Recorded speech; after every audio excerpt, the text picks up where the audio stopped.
Assalamualaikum warahmatullahi wabarakatuh. Semangat pagi anak-anak. Gimana kabar kalian hari ini? Semoga semuanya dalam keadaan sehat ya. Baik, hari ini kita akan mempelajari materi baru. Setelah 2 pekan yang lalu kita belajar materi tentang pembelahan sel. Maka hari ini kita lanjutkan untuk bab yang selanjutnya, yaitu tentang pola-pola hereditas. Nah, pernahkah kalian mendengar istilah pola-pola hereditas sebelumnya? Kalau belum dan belum tahu apa itu pola-pola hereditas, mari kita simak penjelasan berikut ini. Nah, coba kalian perhatikan gambar berikut. Ini adalah gambar beberapa anak dari beberapa negara, ya. Kalau kalian perhatikan ciri-ciri fisiknya, maka kalian bisa melihat adanya perbedaan-perbedaan, misalnya rata-rata tinggi badannya, kemudian warna kulitnya, warna mata, warna rambut, atau mungkin bentuk hidungnya juga berbeda. Nah, sifat-sifat tersebut akan diturunkan dari generasi ke generasi berikutnya. Ya, jika di antara mereka ini terjadi perkawinan campuran antar negara, maka bisa jadi keturunannya itu memiliki sifat-sifat campuran antar kedua induknya, atau biasa kita sebut dengan istilah klasteran. Nah, penurunan atau pewarisan sifat-sifat dari induk kepada keturunannya melalui gen itu disebut dengan hereditas, ya. Sedangkan untuk pola-pola hereditas itu diartikan sebagai mekanisme atau cara pewarisan sifat yang mengikuti aturan-aturan tertentu. Nah, untuk memahami materi pola-pola hereditas, kalian harus terlebih dahulu paham istilah-istilah yang nantinya akan sering kalian temui. Yang pertama misalkan parental, ya. Parental itu disimbolkan dengan huruf P. Parents atau bahasa Inggrisnya parents, maka artinya adalah induk, ya, bukan orang tua. Kalau dalam biologi itu disebutkan induk, ya, parental itu induk. Kemudian gamet, ya, gamet disimbolkan dengan huruf G besar. Gamet itu adalah sel kelamin. Nah, sel kelamin ada 2, jantan dan betina. Kemudian yang ketiga adalah filial. Filial itu disimbolkan dengan huruf F besar. Filial artinya adalah keturunan atau anak, ya. Yang keempat ada gen. Gen itu faktor pembawa sifat. Nah, faktor pembawa sifat atau gen itu ada 2 macam. Yang pertama itu dominan. Dominan itu berarti kuat. Yang kedua adalah resesif atau lemah. Nah, dominan ini biasanya dituliskan dengan huruf besar dan resesif itu dituliskan dengan huruf kecil. Jadi misalkan begini, ada pohon mangga, buahnya itu rasanya manis. Nah, kalau rasanya manis berarti sifat yang dimunculkan itu kan manis. Maka sifat manis itu dominan daripada sifat asam, masam, sehingga sifat manis itu disimbolkan dengan huruf M besar dan sifat masam disimbolkan dengan huruf M kecil. Begitu. Kemudian contoh lagi misalkan ada kacang tanah. Kacang tanah itu bentuknya bulat, ya, tidak keriput. Kalau bentuknya bulat, sifat yang dimunculkan itu bentuknya bulat, maka sifat bulat itu dominan dari sifat keriput, sehingga sifat bulat dituliskan dengan simbol B besar dan keriput disimbolkan dengan huruf B kecil, ya. Jadi hurufnya sama penyimbolannya. 2 sifat yang saling bertolak belakang, ya. Satu yang dominan disimbolkan dengan huruf yang besar, satu yang resesif itu disimbolkan dengan huruf yang kecil. Paham ya untuk dominan dan resesif? Kemudian sifat gen dominan itu akan menutupi sifat gen resesif jika kedua gen tersebut muncul bersamaan. Misalnya genotipnya M besar, M kecil. Artinya karena di sini ada huruf M besar, maka mangga tersebut pasti memiliki sifat manis. Tidak mungkin sifatnya itu asam, ya, buahnya. Jadi walaupun di sini dia itu memunculkan sifat manis, tapi dia membawa sifat masam di dalam gennya. Paham ya? Ini namanya heterozigot. Nanti kita pelajari lebih dalam lagi. Jadi selama masih ada yang dominan muncul, maka sifat yang dimunculkan ya sesuai dengan sifat dominan tersebut, ya. Kemudian kita lanjut lagi. Ada genotip. Genotip itu tipe gen. Artinya keadaan gen dari suatu individu. Nah, ada 3 macam gen di sini. Ada 3 macam genotip maksudnya. Yang pertama genotip dominan homozigot. Nah, ada kata dominan berarti huruf besar semua. Homozigot itu sama, ya. Jadi contohnya ini M besar, manis sifatnya. B besar, bulat. H besar, hijau. Ini dominan homozigot. Ya. Kemudian yang kedua ada genotip resesif. Resesif berarti yang lemah, maka biasanya disimbolkan dengan huruf kecil. Maka di sini contohnya M kecil, masam. B kecil, keriput. H kecil, kuning. Nah, ini kebalikan dari dominan ini. Ya. Kemudian ada genotip heterozigot. Hetero artinya itu kan bermacam ya. Kalau ini kan homo itu satu, sejenis. Kalau ini tidak sejenis. Jadi contohnya itu M besar, M kecil. B besar, B kecil. H besar, H kecil. Nah, M besar, M kecil itu sifatnya manis. Kenapa? Karena masih ada dominannya di sini. Ya, jadi dominan menutupi sifat resesifnya. Kemudian B besar, B kecil. Ini bulat. Karena bulat yang B besar ini dominan terhadap B kecil. H besar, H kecil hanya yang dominan, yang muncul sifat hijaunya bukan kuningnya. Begitu, paham ya? Kemudian untuk yang keenam itu fenotip. Fenotip itu sifat yang muncul atau dapat diamati oleh dari suatu organisme. Kalau genotip ini kan tidak bisa kita amati dengan mata. Kita tidak tahu bahwa misalkan kalian memiliki hidung yang mancung. Nah, genotipnya itu seperti apa kan kita tidak tahu. Nah, kenapa kita bisa menyebutkan hidungnya mancung? Sifat mancung itulah yang disebut dengan fenotip. Jadi yang bisa kita amati dengan mata. Paham ya? Nih, ini M besar itu genotip. Tapi manis itu adalah fenotip. B besar itu genotip. Bulat itu fenotip dan seterusnya. Ya. Paham ya? Kemudian ada ini sama. Kemudian ada alel. Alel ya. Nah, ini alel itu artinya adalah pasangan gen yang terdapat pada kromosom sehomolog dari kedua induknya yang menunjukkan sifat alternatif sesamanya. Contohnya, sifat panjang maka pasangannya adalah pendek. Manis, pasangannya masam. Halus atau bulat tadi bisa dipasangkan dengan keriput dan seterusnya. Jadi pasangan gen itu disebut dengan alel. Ya. Kemudian itu istilah-istilah tadi Ibu harap kalian bisa memahaminya. Sekarang kita masuk ke materi pola-pola hereditas. Yang pertama yaitu tentang hukum pewarisan sifat. Ya. Hukum pewarisan sifat. Jadi hukum pewarisan sifat itu disebut juga dengan ilmu genetika. Ya, genetika itu mulai berkembang setelah seorang biarawan dari Austria ya bernama Gregor Johann Mendel atau disebut dengan biasa disebut Mendel bukan Mendel ya. Mendel itu dia. Gregor Johann Mendel pada tahun 1856 sampai 1863. Nah, dia itu melakukan eksperimen atau penyilangan atau hibridisasi kacang ercis. Ya, nama ilmiahnya adalah Pisum sativum. Nah, kenapa kok Mendel itu menggunakan tanaman kacang ercis untuk eksperimennya? Yang pertama, alasannya adalah kacang ercis itu punya banyak varietas dengan pasangan sifat yang kontras. Karena kontras maka akan mudah diamati. Contohnya, kacang ercis itu ada yang warnanya ungu dan kebalikannya ada yang putih. Kemudian bijinya ada yang bulat dan ada yang keriput.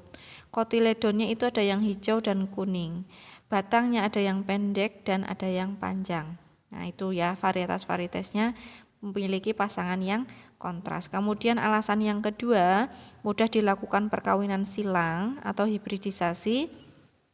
Kemudian cepat menghasilkan biji, yang keempat menghasilkan banyak keturunan, dan yang kelima dapat melakukan penyerbukan sendiri atau autogami. Nah, alasan-alasan ini yang menyebabkan kenapa Mendel itu memilih tanaman kacang ercis untuk eksperimennya. Nah, apa sih yang dilakukan oleh si Mendel ini eksperimennya? Jadi Mendel itu melakukan penyerbukan, ya kalau kalian bisa amati di sini gambarnya.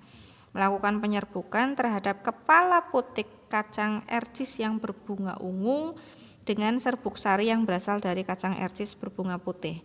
Nah, persilangan tersebut menghasilkan keturunan berupa biji-biji kacang ercis yang jika ditanam akan menghasilkan bunga berwarna ungu, semuanya warna ungu. Kemudian tanaman dari hasil penyilangan tadi, ya, yang semuanya warnanya ungu itu disilangkan dengan sesamanya. Jadi anak disilangkan dengan anak, ya, F1 disilangkan dengan F1. Kemudian keturunan yang diperoleh dari persilangan kedua itu sebagian besar berwarna ungu dan sebagian kecil berwarna putih. Jadi kita amati diagramnya ini.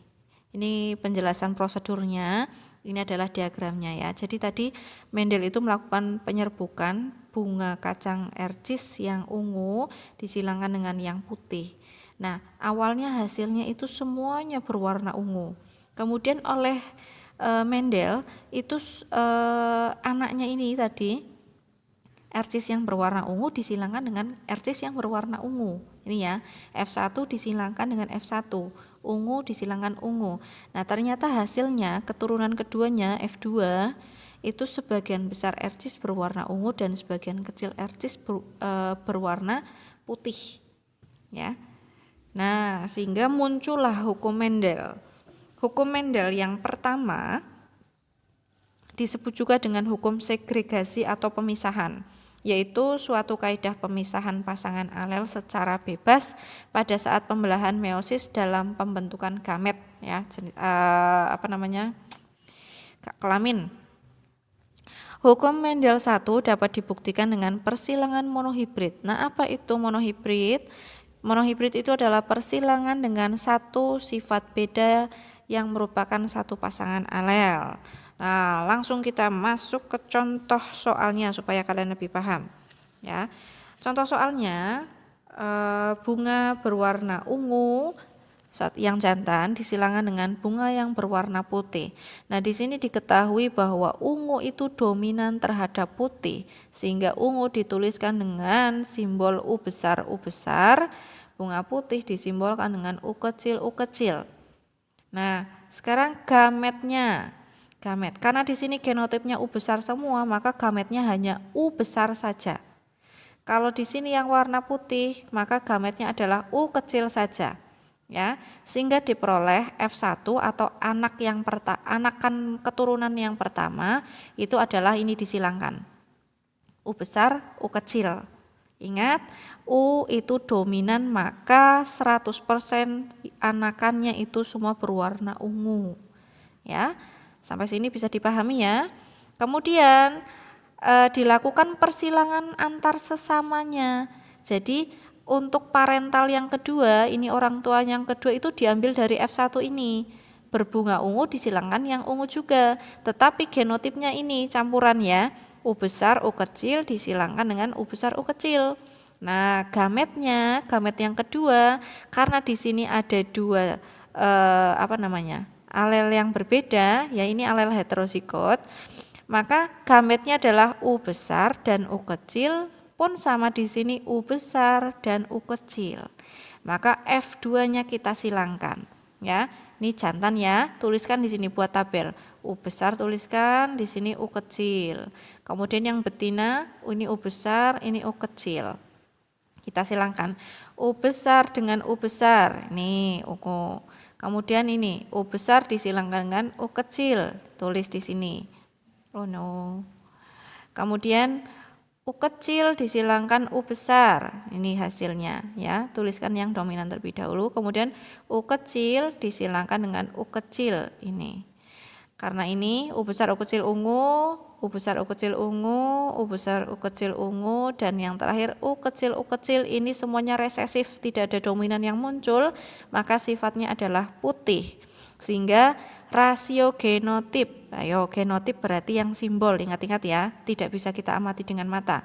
Rasio genotip F2-nya U besar dibanding U besar U kecil dibanding U kecil U kecil. Ini dari sini kita ambil perbandingan rasio genotipnya. Yang U besar ada berapa? Oh maaf, ini salah penulisan ya, ini harusnya U besar ini U besar ya. Jadi U besar itu ada 1. U besar U kecilnya ada 2. U kecilnya ada 1. Jadi perbandingan rasio genotip F2 nya adalah 1:2:1. Kemudian rasio fenotip berarti sifat yang muncul yang bisa kita amati, maka yang muncul itu hanya sifat ungu dan putih. Jadi ungu banding putih itu ungunya ada 3, putihnya 1. Berarti rasio fenotip F2-nya itu 3:1. Itu contoh dari persilangan monohibrid ya. Satu sifat beda, hanya sifat warnanya saja, ungu dan putih. Sampai sini bisa dipahami ya? Ya. Ini sekali lagi Ibu ulangi, ini salah penulisan, harusnya U besar. Oke, diperbaiki. Kemudian kita lanjutkan. Nah, kalau kalian paham tadi tentang persilangan monohibrid, coba silahkan kalian kerjakan soal berikut ya. Persilangan antara bunga mawar merah M besar dengan warna putih M kecil, di mana gen M itu dominan terhadap M kecil. Lakukan persilangan sampai mendapatkan F2. Jadi jangan sampai F1 tok, dilanjutkan F2, keturunan keduanya. Silakan dituliskan di buku masing-masing, nanti difoto, diposting di Google Classroom ya. Kita lanjutkan hukum Mendel yang kedua, itu disebut juga dengan hukum asortasi atau berpasangan secara bebas, yang artinya suatu kaidah yang menyatakan bahwa alel dapat berpasangan secara bebas dengan alel lainnya yang tidak sealel pada saat pembentukan gamet. Hukum Mendel 2 dapat dibuktikan dengan persilangan dihibrid. Nah, kalau tadi monohibrid, mono itu 1, hibrid persilangan, jadi persilangan dengan satu sifat beda.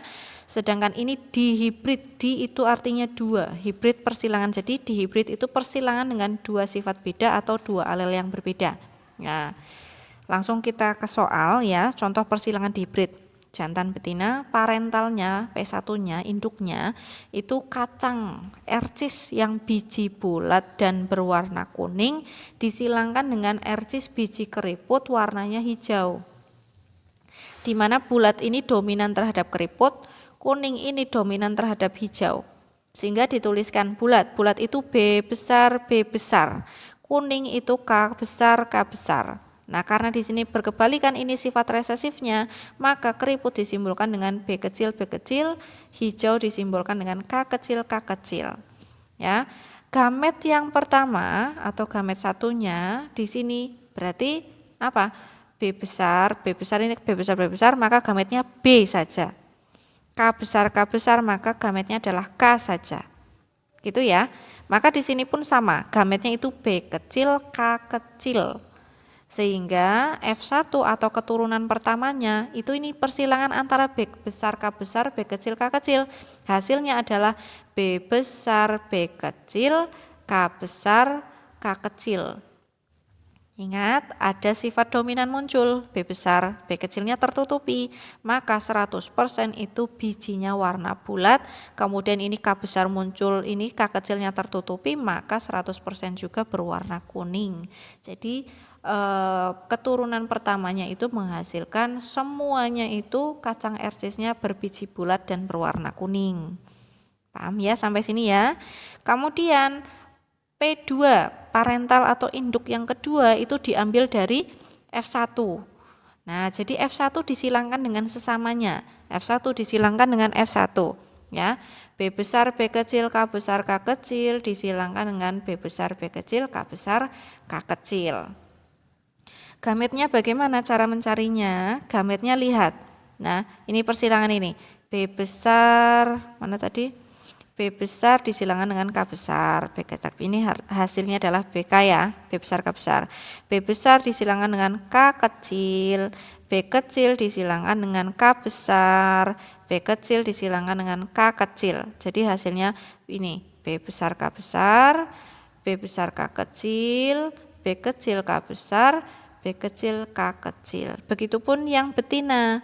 Ini B besar disilangkan dengan K besar, hasilnya B besar K besar, B besar K kecil, B kecil K besar, dan B kecil K kecil. Ini gamet jantan, ini gamet betina. Ya, paham mencari gametnya ya? Nah, kita lanjut. Kalau begini kan sulit, maka kita buat tabel. Tabelnya seperti ini. Nah, disalin saja yang jantan ke sana, ke arah kanan, yang betina ke bawah. Kita silangkan. B besar K besar silangkan dengan B besar K besar ini ya. Ini disilangkan dengan ini. Maka hasilnya adalah B besar K besar, K besar. Kemudian B besar K besar disilangkan dengan B besar K kecil. Ini hasilnya. B besar K besar, K kecil. Ini B besar K besar disilangkan dengan B kecil K besar, maka hasilnya B besar K besar, K besar. Kemudian ini B besar K besar disilangkan dengan B kecil K kecil, hasilnya B besar K besar, K kecil. Ya, dan seterusnya. Ini yang jantan dan betina disilangkan. Sampai di sini. B kecil K kecil disilangkan dengan B kecil K kecil, maka hasilnya B kecil K kecil. Nah, kemudian setelah itu kalian artikan genotip yang muncul itu, maka fenotipnya seperti apa. Kalau yang tabel ini yang pertama ya, B besar K besar jelas ini semuanya dominan, homozigot, jadi bulat kuning.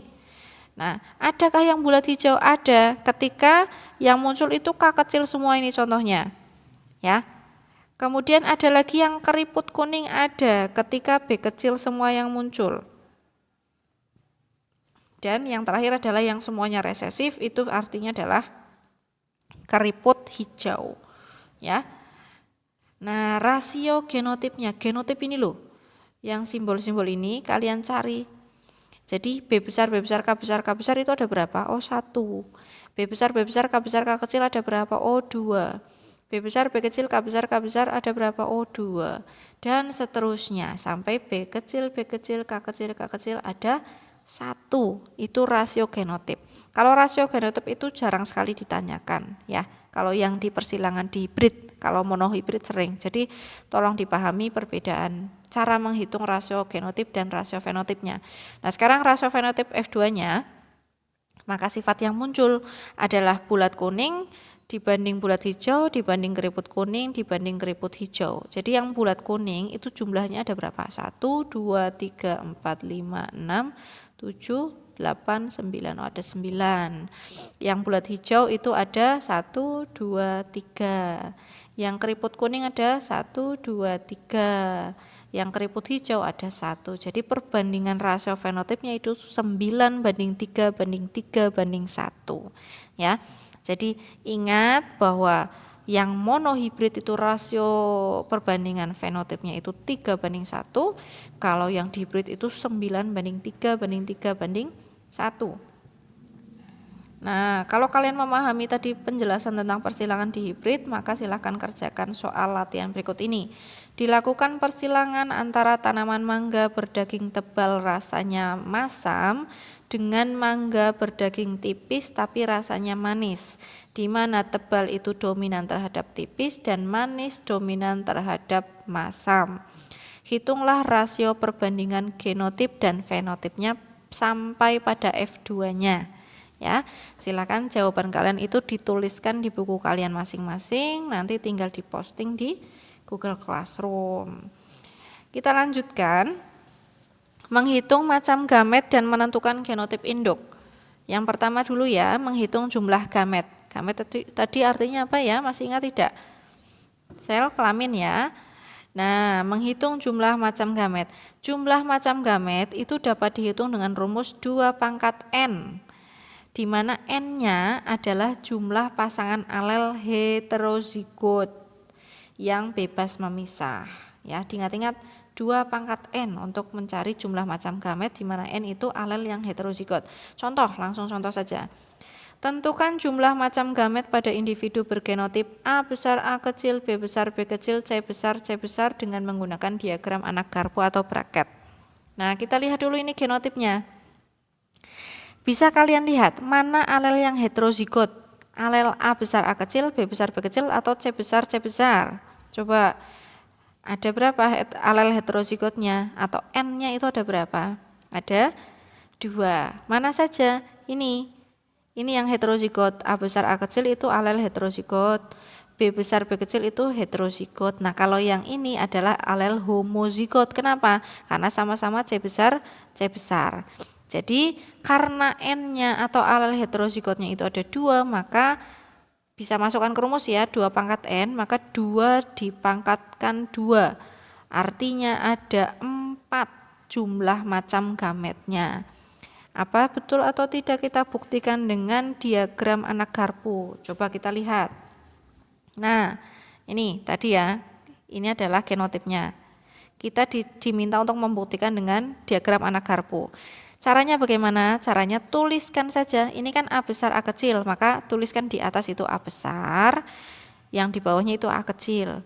Kemudian di sini B besar B kecil, tuliskan di sini B besar B kecil, B besar B kecil.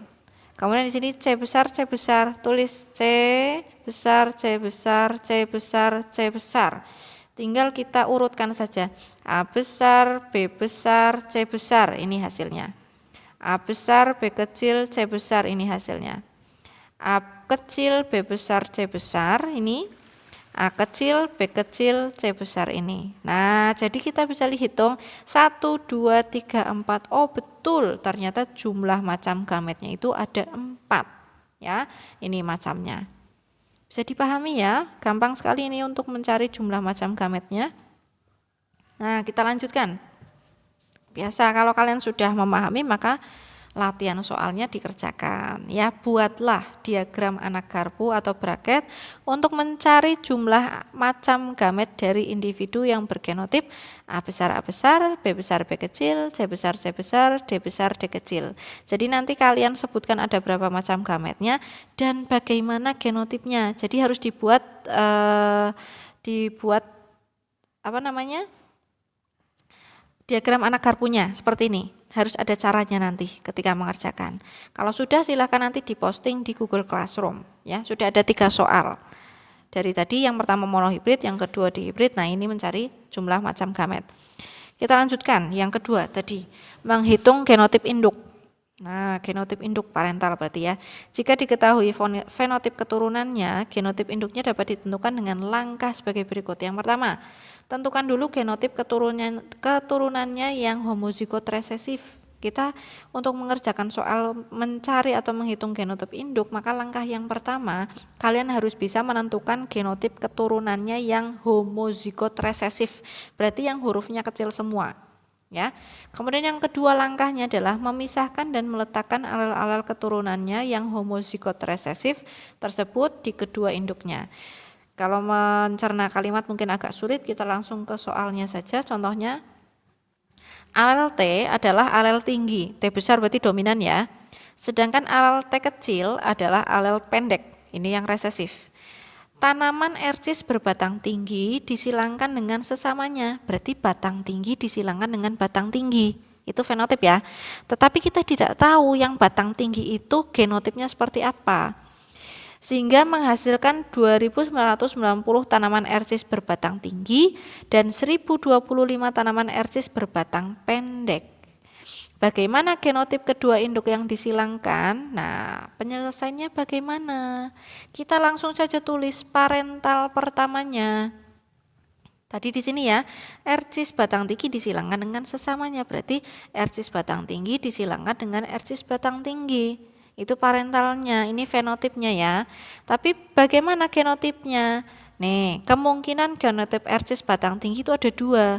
Bisa jadi T besar, bisa jadi juga T besar, T kecil. Karena artinya sama, ini ada dominannya, maka ini batang ercis tinggi, ini pun batang ercis tinggi. Nah, yang mana yang benar? Kita cari tahu ya. Gametnya kita belum tahu. Tetapi patokan kalian adalah lihat hasilnya. Hasilnya di sini disebutkan menghasilkan 2990 tanaman ercis batang tinggi dan ternyata ada batang yang pendek. Batang pendek ini tidak akan muncul kalau tidak ada apa namanya, tidak ada gen T kecilnya, maka jelas di dalam parentalnya harus ada T kecilnya, ya kan? Baik jantan maupun betina. Nah, kalau sudah ada T kecil, maka di sini hasilnya harus ada batang pendek. Ya, sehingga bisa disimpulkan bahwa parentalnya itu adalah T besar, T kecil, dan T besar, T kecil. Jantannya T besar, T kecil, betinanya pun T besar, T kecil. Kenapa? Betul tidak ini kira-kira? Kita buktikan ya. Kita buktikan coba. Kalau ini batang RC tinggi, T besar T kecil disilangkan dengan T besar T kecil. Maka gametnya itu T besar dan T kecil. Ini pun sama, T besar dan T kecil. Kita silangkan, T besar silangkan dengan T besar. Oh ini. T besar silangkan dengan T kecil. Ini ya. Kemudian ini, T kecil dengan T besar. Ini. T kecil dengan T kecil ini. Nah, jadi batang tinggi 1, 1, 1. Rasio genotipnya T besar, T besar, T besar, T kecil, T kecil, T kecil 1:2:1. Rasio fenotipnya ini kan batang tinggi, tinggi ada berapa? 3 ya. Batang pendeknya 1, sehingga rasio perbandingannya itu 3:1. Tingginya 3, pendeknya 1. Betul enggak?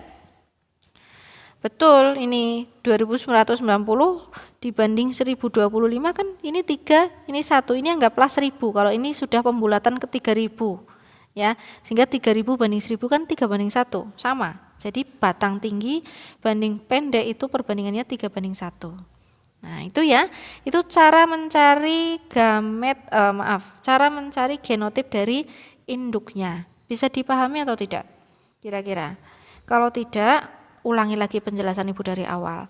Nah, kalau sudah paham silahkan kerjakan ini, soal yang keempat. Ya, kalian diminta untuk mencari genotip induknya. Jeruk keprok berkulit halus, dominan terhadap jeruk keprok berkulit kasar, H kecil. Apabila Anda menginginkan pohon jeruk keprok berkulit halus dan kasar perbandingannya itu 3:1, pasangan genotip induk yang tepat itu yang mana? Yang A, yang B, yang C, atau yang D. Kalian bisa memilih, tetapi tidak asal pilih. Kenapa? Karena kalian harus menuliskan caranya. Kenapa kok bisa kalian memilih parentalnya misalkan A, H besar. Kalian harus bisa membuktikan jawaban kalian dengan cara seperti yang Ibu jelaskan tadi. Begitu anak-anak. Ya, Ibu harap penjelasan awal tadi dari monohibrid, dihibrid, mencari jumlah gamet, kemudian mencari genotip dari induk bisa kalian pahami. Kalau memang belum dipahami dalam satu pemutaran video, silahkan ulangi lagi sampai kalian paham. Ya, kalau sudah paham, jangan lupa soal 1, 2, 3, 4-nya kalian kerjakan di buku kalian masing-masing, kemudian diposting di Google Classroom. Kalau misalkan masih memiliki kesulitan atau bingung dan lain sebagainya, boleh konsultasi baik via WA, bisa di grup atau di kolom komentar di Google Classroom. Begitu ya, Ibu cukupkan untuk materi kali ini. Mudah-mudahan kalian bisa paham. Ibu juga menunggu respon kalian, paham atau tidaknya, kesulitan atau tidak ya. Karena kalau anteng-anteng saja Ibu anggap kalian paham, tetapi ternyata tidak ada yang mengumpulkan tugas. Ibu harap tugasnya juga disiplin, kalian kerjakan selesai semuanya ya. Terima kasih untuk hari ini. Mohon maaf kalau ada kata-kata yang kurang dipahami dan kurang berkenan. Ibu akhiri. Wassalamualaikum warahmatullahi wabarakatuh.